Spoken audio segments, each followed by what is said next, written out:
The latest Atomos Ninja is here. This is the Ninja Raw, and it completes this new lineup of 3 models. The new Ninja Raw, the Ninja TX Go, and the Ninja TX to form the new generation of 5-inch Atomos monitor recorders. And this new generation is a huge step forwards for Atomos. The Ninja form factor has remained largely unchanged since the Ninja 5 launched 7 years ago. But that design was far from perfect, with ports on its side, the battery mount over to one side, which unbalanced everything, and it used large SSD drives, and at the time that was great, but it now definitely feels outdated. The new body design fixes all of that, with a CFexpress slot on the side, central NPF battery slot in the middle, which is perfectly balanced, dual HDMI and dual SDI ports as well on the higher end models, where they should be on the back of the unit, and of course a whole host of smart cloud features and extra functionality as well. So let's go over the range, the differences between them, and the benefits that this new generation bring, which they all share.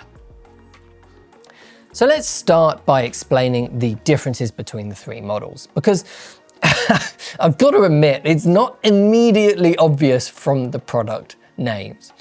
The Ninja TX is the flagship model which does everything. All of the cloud functionality, all of the recording functionality, SDI and HDMI in and out, everything that the Atomos Ninja products can do. Then the TX Go is the same thing, but without the SDI ports or the wireless timecode. The HDMI ports are slightly less capable as well. It can do up to 6K 30p rather than 8K. Then there's the new Ninja Raw, which also removes the Wi-Fi antenna connections. So that means no camera to cloud, no live streaming, no NDI functionality or any of those features. There's also a couple of recording differences. You can't do simultaneous proxy recording on the Raw, and you can't do Avid DNX HD. So that's the range. The Ninja Raw is the ordinary monitor recorder, if you like, HDMI only, but you still get 6K RAW recording over HDMI and camera control and all of the monitoring functions, all of what we think of as the normal Atomos Ninja features, if you like, from the Ninja 5, but with this new updated design. And then you can step up to the Ninja TX Go to get the cloud functionality. And then you can step up to the flagship Ninja TX to get the SDI ports as well. I mean, that is oversimplifying things, of course it is, but hopefully that helps explain what's going on here a little bit. So let's now take a closer look at this new physical design.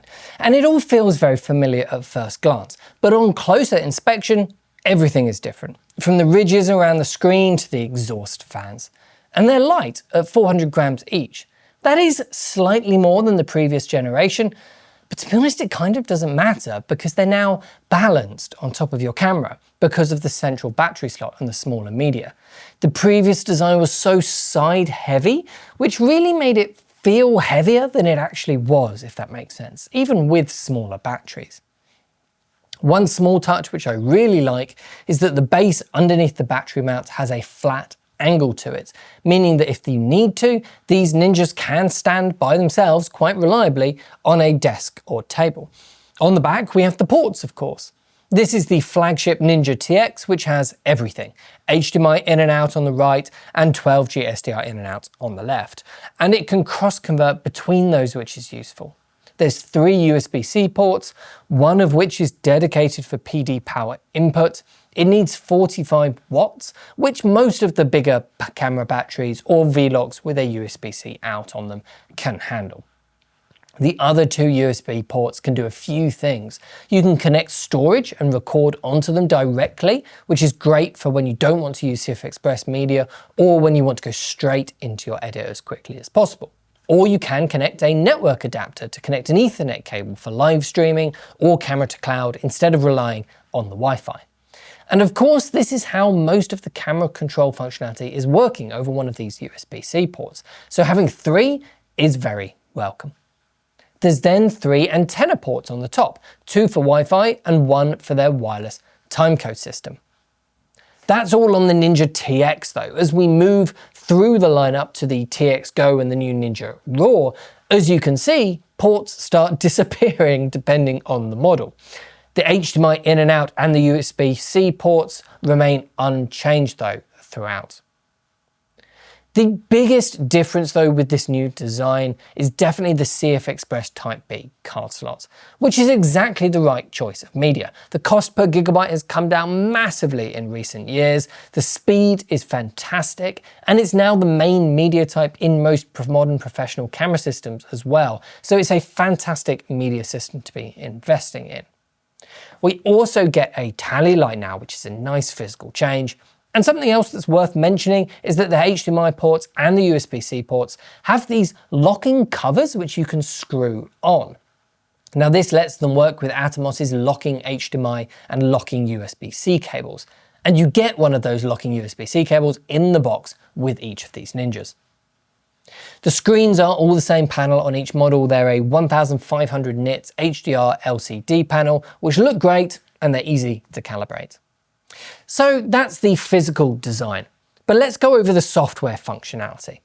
Now this is going to be a quick run through, not an in-depth one as there's a lot going on here. And also most of you will have been familiar with the essential bits by now if you've used other Atomos products, especially recent ones. So let's break it up into two main areas. Firstly, there's the features which we all know Atomos for, monitoring and recording. Now this is obviously their strength, it always has been, and we get more now than we ever have before. There's full LUT support, exposure tools like ARRI false color and EL zone, log conversion, grids and markers, focus assists, onion skinning options, there is so much here. And it's all laid out so well, which I think is something that people often gloss over a little bit.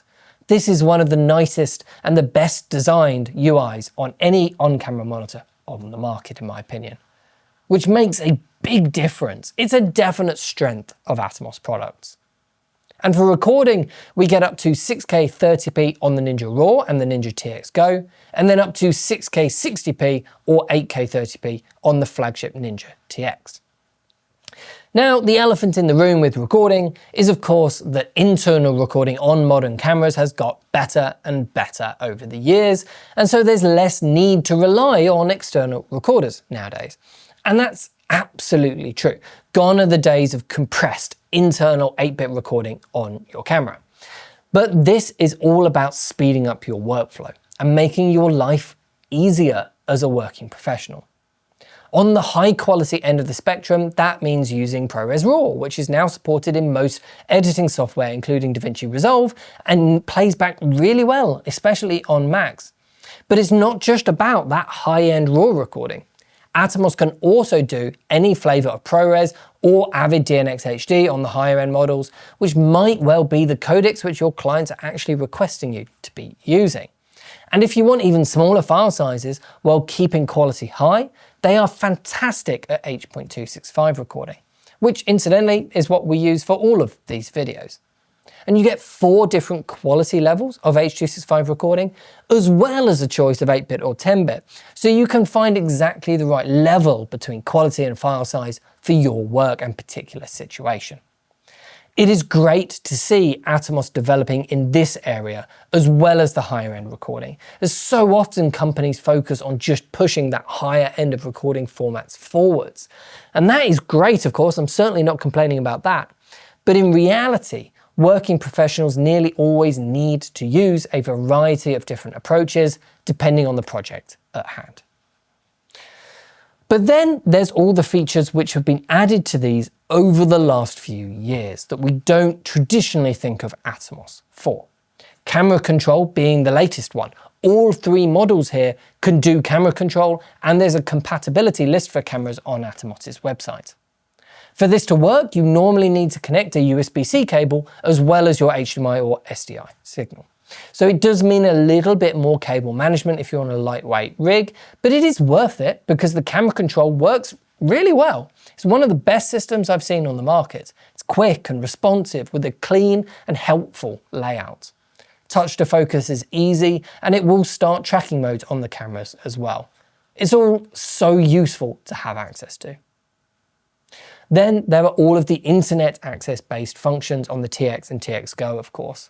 We've seen these on several models from Atomos by this point, but here it's all integrated into the main unit, which of course is so important on these 5-inch models, which are all about portability. I actually did a video last year on the cloud functionality specifically, which I'll link to down below. Now, it was before this generation of Ninjas was launched, and just like any other cloud-based service, updates are constantly happening all of the time. But the core information in that video is still relevant, so give that a watch if you're interested in the cloud functionality. But you can upload footage to numerous cloud services for backup or remote editing workflows. You can do live streaming in several different ways. You can send and receive NDI HX3 signals, so if you use an NDI workflow, these become very useful. And on the Ninja TX, Atomos even have a whole wireless timecode system, which works with their UltraSync lineup of products.